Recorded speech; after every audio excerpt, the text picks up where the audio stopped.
Bonsoir mon frère, bonsoir ma soeur. Nous voulons parler de l'incrédulité. C'est quoi l'incrédulité? Bibliquement parlant, elle est définie comme étant le manque de la foi, le manque de la confiance, le manque de la croyance à la parole de Dieu.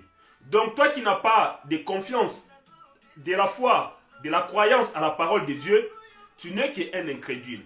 Et pour développer cela, prenons nos Bibles dans les livres de Matthieu 16, verset 6. Là, l'Éternel nous dit ceci.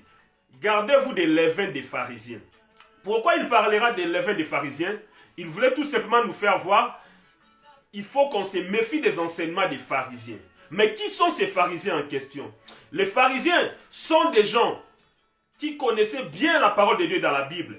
Ils connaissaient la loi de Moïse, mais seulement ils ne voulaient pas mettre cette parole en pratique.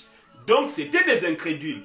Parce que nous sommes tous d'accord, si tu as foi à quelque chose, si tu as confiance à quelque chose, tu dois quand même te donner corps et âme pour la chose en question. Mais si tu ne le fais pas, sûrement tu es un incrédule, sûrement tu ne crois pas à cette parole. C'est ça l'attitude qu'avaient les pharisiens face à la parole de Dieu. C'est pour cela que nous verrons même au livre de Matthieu chapitre 23, du premier verset au dernier verset, le Seigneur Jésus-Christ, nous les voyons en train de donner, de faire des multitudes de reproches aux pharisiens suite à leur méconduite, suite à leur incrédulité. Mon frère, ma soeur, tu t'es dit tu es chrétien, tu t'es dit tu es chrétienne, mais d'où vient l'incrédulité qui est en train de te ronger? Car à chaque fois que tu es en face d'un problème donné, au lieu de mettre la parole de Dieu devant, qui te montre comment régler ces problèmes, mais toi tu préfères la mettre de côté et tu mets tes émotions, tes états d'âme devant pour régler ton problème. Et c'est ce qui est même à la base des différents divorces que nous sommes en train de vivre dans ce monde.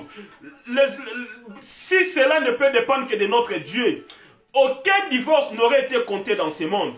Parce que notre Dieu nous demande de rester unis, de rester ensemble. Mais l'homme, à cause de son incrédulité, peu importe les problèmes qui puissent surgir dans ton couple, au lieu de te référer à la parole et faire ce que Dieu te dit, mais toi tu te dis non, j'en ai assez. Non, moi je vais régler la chose de telle ou telle autre manière parce que ça m'arrange. Et c'est ce qui engendre des divorces dans nos églises, dans nos familles, dans le monde dans lequel nous vivons. C'est ainsi mon frère, ma soeur, l'Éternel te dit, dorénavant, chasse l'esprit de divorce, l'esprit d'incrédulité dans ton cœur.